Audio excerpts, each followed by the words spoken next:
কেমন আছেন? ওয়ালাইকুম আসসালাম, ভালো আছি। আপু, আপনার নাম কি? আমার নাম মিথিলা। বাড়ি কোথায়? চাঁদপুর কচুয়া। চাঁদপুর কচুয়া। হ্যাঁ। আপনার বয়স কত?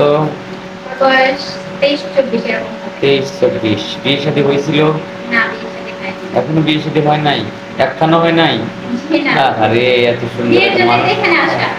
এত সুন্দর একটা মানুষ, পরীর মতো দেখতে, তার বলে এখনো বিয়ে শাদী হয় নাই? কি একটা অবস্থা! তো আমাদের এখানে কি বিয়ের জন্যই আসছেন না? হ্যাঁ।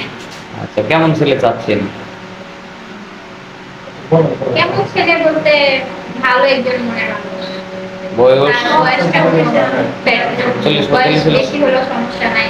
তার 40-45? যদি আগে কোনো সংসার থাকে তাতে কোনো সমস্যা নেই। 40-45 বছরের কোনো ব্যক্তি যদি বিয়ে করতে তাও করবেন? হ্যাঁ, সমস্যা নেই। তার যদি মানে ঘর থাকে, সংসার থাকে? হ্যাঁ, আমি সবাইকে নিয়ে থাকতেই তার তার বউ থাকলেও আপনি দ্বিতীয় বিয়ে হিসেবেও করবেন, হ্যাঁ। যদি তার কোনো অনুমতি থাকে। হ্যাঁ। হ্যাঁ। আপনার পরিবারে কে কে আছে? আমার মা আছে আর একটা ছোট বোন। বাবা নেই। বাবা নেই না? পার্সোনাল কোনো ফোন নম্বর আছে দেওয়া না, যায়?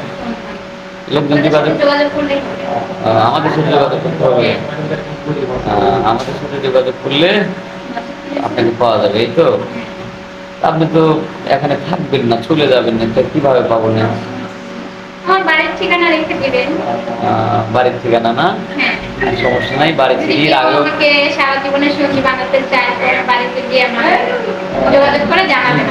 আচ্ছা, বাড়ির ঠিকানা আগেই রাখা আছে, সমস্যা নেই। আপনি বাড়িতে গেছিও, এর আগেও আমার এখানে ভিডিও করে আসছেন। হ্যাঁ। আমি ভাবছি হয়তো কোনো না কোনো সঙ্গে আপনার মিলছে, কিন্তু এখনো মেলে নাই, তাই না? মানে অনেকে বলে বিয়ের আসতে যায় কিন্তু বিয়ে করতে চায় না, টাইম পাস করে। টাইম পাস করতে চাই, বিয়ে করতে চায় না। এবার এবার আপনি ভিডিওটা পাবলিক করবেন, এবার আপনার বিয়ে দেবো ইনশাল্লাহ। কেউ তো আমাদের এখানে এসে নিরাশ হয় নাই, আপনি কেন হবেন? আর আপনি দেখতে শুনতে মাশাল্লাহ ভদ্র। লেখাপড়া করছেন না?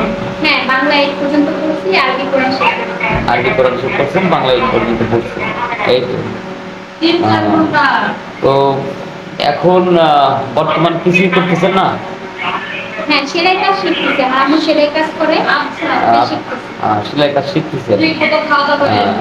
মোটামুটি যদি হয়তো কোনো ব্যক্তি আপনাকে বিয়ে করে হয়তো ভালোবেসে, যদি হয়তো সে একটা সেলাই মেশিন দেন, তাহলে অন্তত চালায় খেতে পারবেন, এই তো? হ্যাঁ, অবশ্যই। আচ্ছা, স্বামী যদি প্রবাসে থাকে, মানে যে ব্যক্তি আপনাকে বিয়ে করছে সে যদি প্রবাসে থাকে, আপনার কোনো সমস্যা আছে? না, কোনো সমস্যা নেই। কোনো সমস্যা নাই না? সে বিয়ে করে আপনাকে রেখে সে যেখানে রাখবে আমি ওখানেই খুশি। আপনাকে রেখে সে প্রবাসে গেলে আপনি তো তার বিশ্বাসের মর্যাদা দিবেন, তাই তো? অমর্যাদা তো করবেন না, নাকি? তো যাই হোক, বিস্তারিত সবই শুনলাম। এখন আর আমরা স্কিপ বাড়াতে চাচ্ছি না। সুপ্রিয় দর্শক, মেয়েটা কোনো পার্সোনাল ফোন নাই, তার সাথে যোগাযোগ করতে হলে আমাদের এই নম্বরটা স্ক্রিনে ভাসবে, আমাদেরকে নক করবেন, চেষ্টা করবো যোগাযোগ করিয়ে দিতে। সবাই ভালো থাকবেন, সুস্থ থাকবেন।